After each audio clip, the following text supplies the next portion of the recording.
If all of us got to 76% presentations and referrals, we'll double up on sit count, easy guys. But the mentality that they said was 100% referrals, right? I'm sure you guys wrote that down. The first thing I want you guys to write down for me is 50% closing is the minimum standard for us now. I said it in December and I'll say it again. And the good news is there's already offices doing it as we speak. And opening night, there's 70% closers now, 80%, 90%, people in their first or second year. So if you're not there, you're already behind. I want to give you guys tools for not only you guys to be able to close at that level, but more importantly, your agency as well. Because here's the thing about activity. Activity is one of those constant battles in our business. Do you agree? It's pretty hard, right? Not only is it hard to book people, we get no-showed and one-legs, right? It requires time, right? And when we invest time into the field, that takes away from all those core things we need to do as a leader. Is that correct? All the career meetings, right? All the ride-alongs even, the one-on-ones. So what I want to make sure I help you guys do is to manage your time a little bit better by increasing closing ratio, guys. That's why it's always been so relevant in my deal. So here's a good question for you guys. I mean, if you guys had 20 presentations, if Jonni Ng decided to become a phone booker for you, okay, you'd probably be pretty excited about that. It's not going to happen. But if it did, I set you 20 appointments to go out to right now, and you can have it all, right? The ALP. Would you guys be excited about that? Okay, what if I did it again the next week? Would you guys be excited about that? Still, right? Next week I gave you 30 appointments. Pretty cool, right? What's going to happen to your MGA ship at that point, you think, though? It's probably going to crumble because you have no time invested there, right? So what Joe and Trevor is giving you is how to set appointments effectively and efficiently so 20 is more attainable. Right? But now when we get in front of those sits, this is what I want to talk to you guys about. Closing needs to be one of your top priorities in improving, okay, to move towards that. And the easiest way to increase closing ratio is seeing referrals. If that is not correlated, then you guys need to understand this. When we sit with referrals, we have a much bigger responsibility. I tell you guys that because they're not going to get another letter 24 months from now. If we don't protect them, they may never, ever get protected again. So you guys got to carry that in a home with you and realize that we have one shot to make sure that we protect that family and do the best thing that we can for them. So at the end of last year, company-wide, we were at 28% average. If we want to take it to 50, that's about double. So to do that, we got to change the pace a little bit, right? I want you guys to write down PACE. And today I'm going to explain it in an acronym because when I close, there's a few things that I really hone in on and make sure I pay attention to. And this is why you need to know. I'm going to talk about this, but you need to know your script. So that needs to be muscle memory so you can focus on these things. Preparation, that's one. Assumptiveness. Control. And enthusiasm. Preparation is going to be the bulk of my speech because obviously this one's really important. First thing is sharpen the axe. Guys, I know you've heard the saying, if I spend 10 hours chopping a tree down, I'd spend 6 or 7 sharpening the axe. I'm a little guy, I need like samurai sharp, right? So at the end of the day, you guys got to sharpen the axe. If you're in the field, you should be practicing more. Think about professional athletes. Do they invest the same amount of time practicing as when they do on the field? No, the same is actually not even enough. They invest more time, right? So you guys have to think like professional athletes and be real with yourself. You got to practice. You got to role play. Role-playing needs to be a huge part of your agency culture. So one of the things that we do in our office is what's called hot seat. I don't know if you guys still do that anymore, but we do it about once every couple of weeks. We put people on a spot, make sure they know their script, but more importantly, when we're in the field, when it's a part of our training culture, the first time people say the script in the home is never in their first home. The first time they say the script, that day, is usually on our way to the first home. Let's make it the third time they said it by the time we even show up to that client. It's not fair to practice on your clients. You practice on your own and you perform to your clients. So make sure you guys are spending the time on that. Script drills, script drills, script drills. That's really, really important for you guys to really understand, because the biggest sin that we can commit as trainers is to give them something to study. They go home 8 hours a day, they're proud of knowing it word for word, but then we don't even let them see the magic. We don't even let them see it come into fruition and generate a check at the end of it, right? So just think about the message you're delivering to them when you're not even on script. So I back Troy up 100% on that. We all need to get back to that standard there. Don't think of sits as appointments, okay? They're performances, live performances. That's why Rick Altig used to always say lights, camera, action, right? Your mindset changes. Let's say if you have a hair appointment, do you need to be invested or focused by any means at all? No, you're just going to show up, right? But when you go to perform something, right? I don't care what you've done in the past. When you go perform, you have to get yourself in the right mindset. You're stretching, you're warming up, you're doing all the right things to make sure you do a really good job. So you guys got to do the same thing for yourself. Get mentally ready to perform. Be the player and the spectator. Both.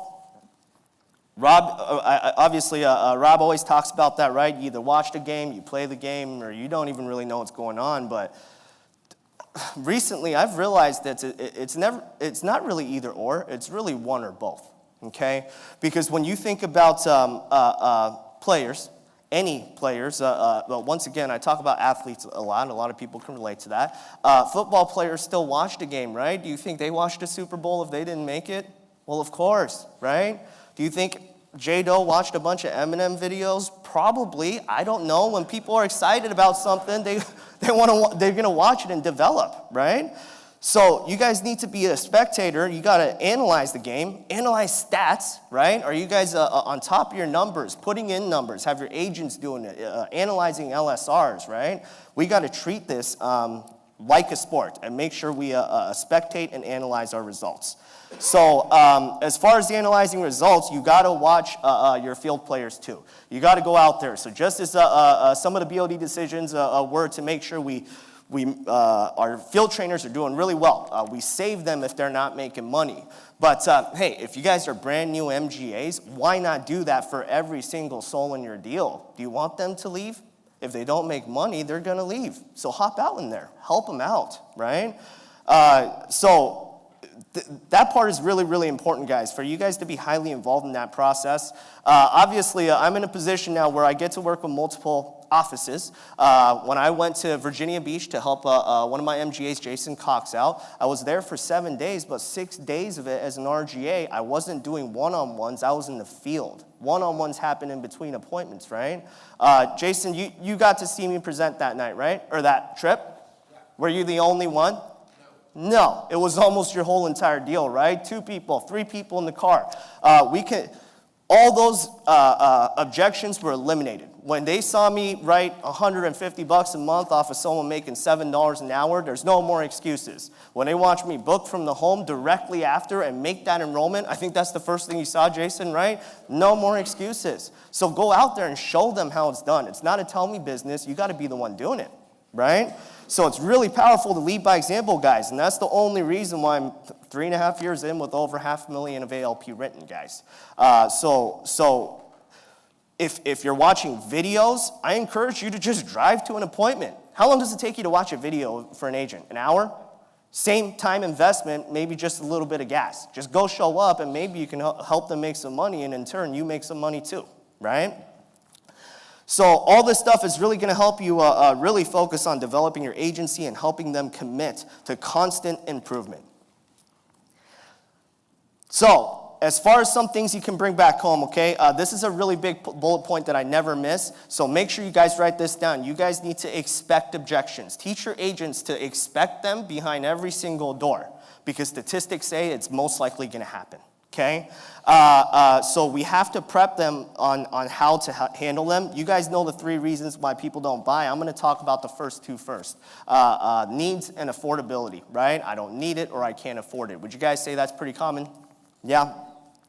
Well, there's really two groups. There's people who have existing benefits or insurance, right? And thankfully, our script is perfect for handling that objection. It's made for that. Everything that the script says is made for people who already have something, right?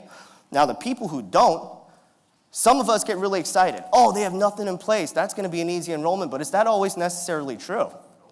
Those actually aren't the buyers sometimes, right? There's a reason why they don't have it. They simply just don't believe in it.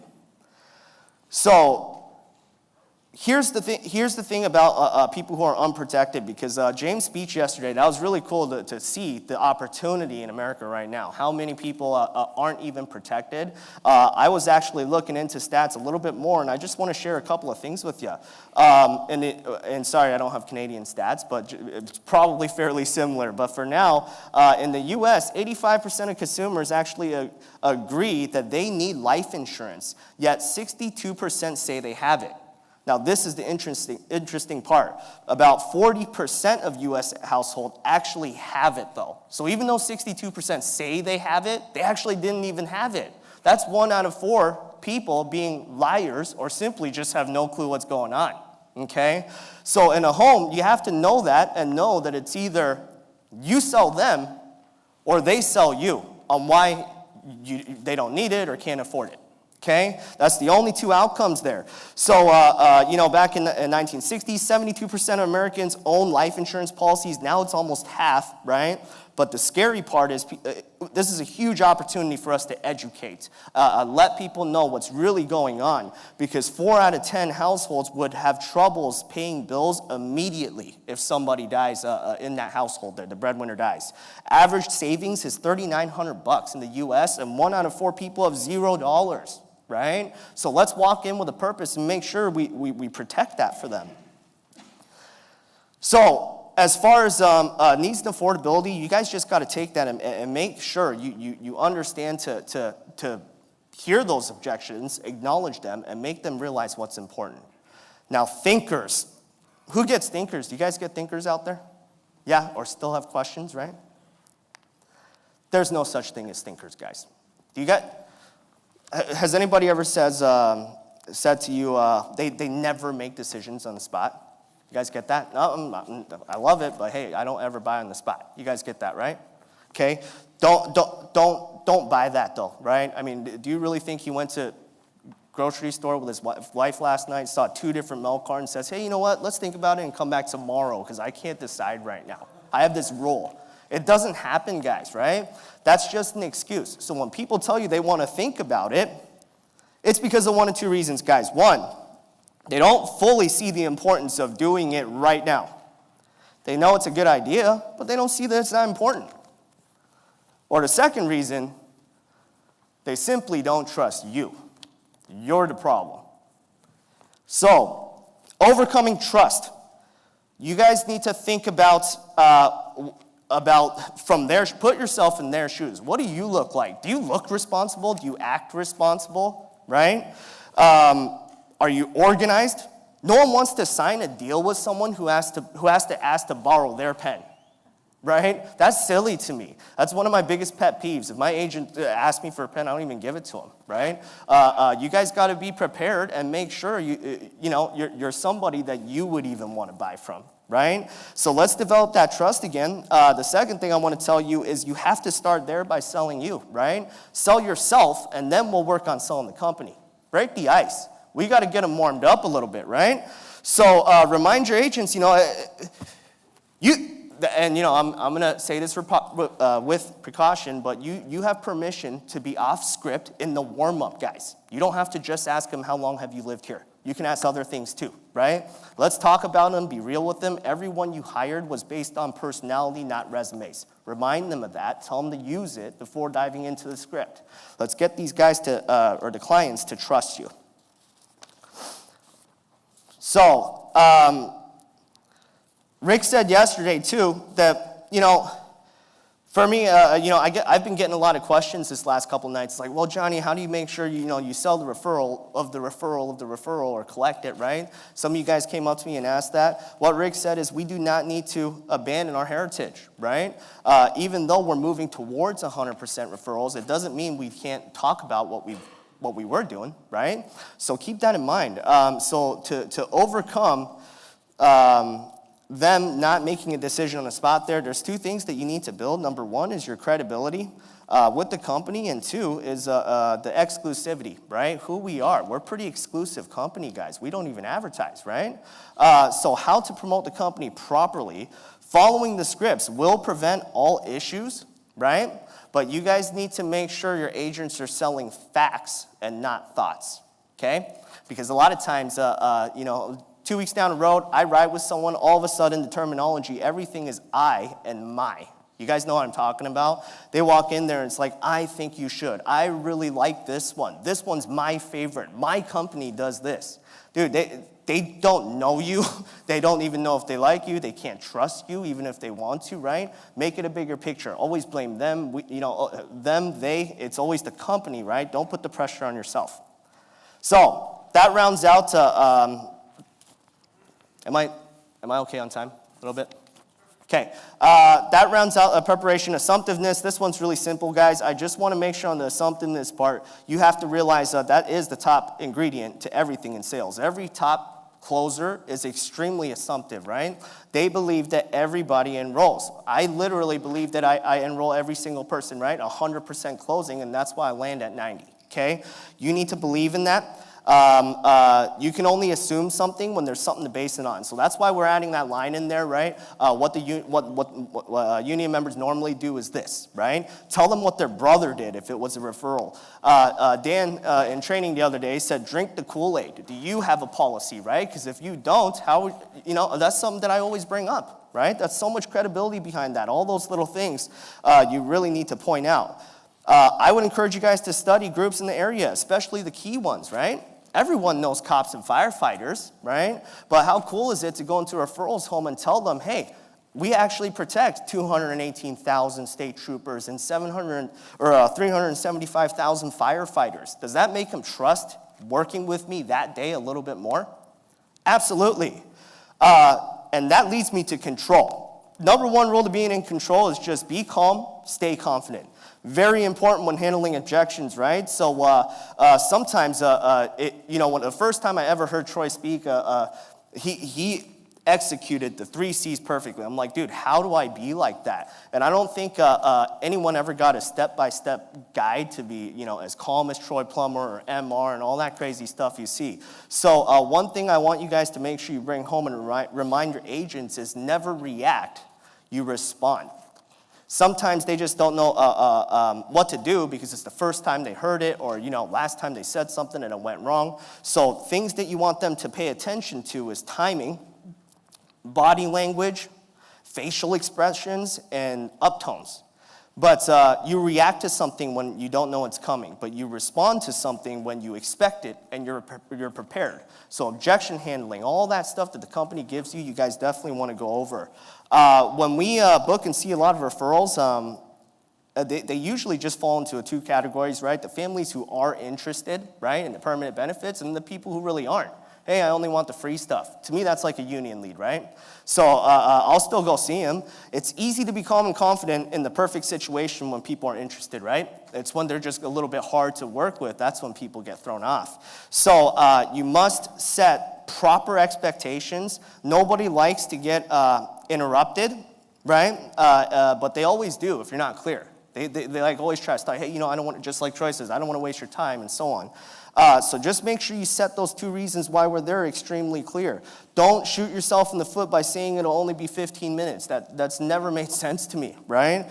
And as far as that goes, control really is up to you to make sure you're the knowledgeable individual in that house. You're the one who knows the information. You're the one who's licensed, right? Knowledge is power, and take advantage of every situation. For instance, let's say common like health issues, right? Have you guys gone through a lot of medications now, you think, right? You know some of them. Well, if somebody says they had high blood pressure or something, right? Why ask them, hey, do you take any medications or prescriptions? Why not say, hey, are you on lisinopril? Do you have the water pill, right? 500 mil, what do you want? Do you have metformin too? Are you say that stuff before they even say it, so they're just like, oh man, this guy kind of knows what he's talking about. Why not, right? Now, you can implement effective takeaways, right? Hey, last person that I saw that was on lisinopril for 6 months, right? They just added another prescription, so we got to get this done while you still can, otherwise you're going to get a rating, right? It's more powerful if you show your knowledge. Age. Last big takeaway there is age. Rates are rates are rates, guys. That's the only reason why I'm going to commit to the life insurance industry. Nothing else goes up in price if you don't buy today. That is so powerful, guys. So make sure they fully understand that. Not many people like to pay for something, but no one likes to pay more for the same thing. Okay?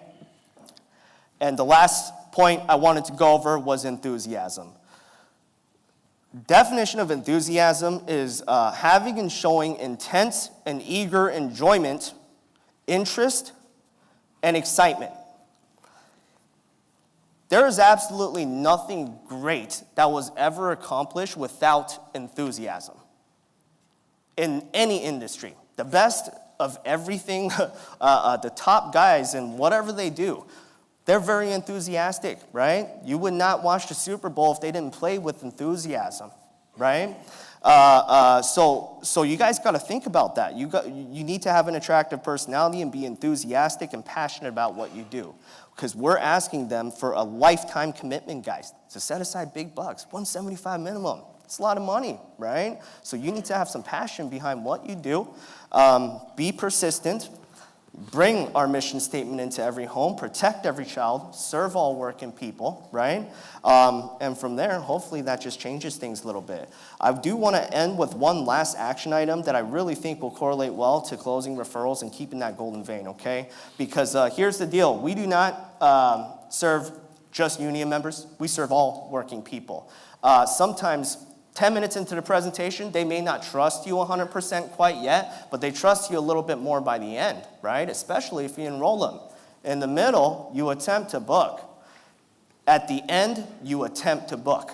So I do it twice. And most of the time when I fail in the middle, I succeed at the end because now they know me and I just recommend to them, hey, obviously your brother, he just had that little kid as well. He can probably use this stuff the most, right? Hey, why don't you go and give him a call so I can squeeze him in? That's it. If they say no, it's no. But if it's a yes, I usually book it right there, go straight to them. Okay? So once again, guys, make sure you carry that pace, preparation, assumptiveness, control, and enthusiasm into every single home. Thank you.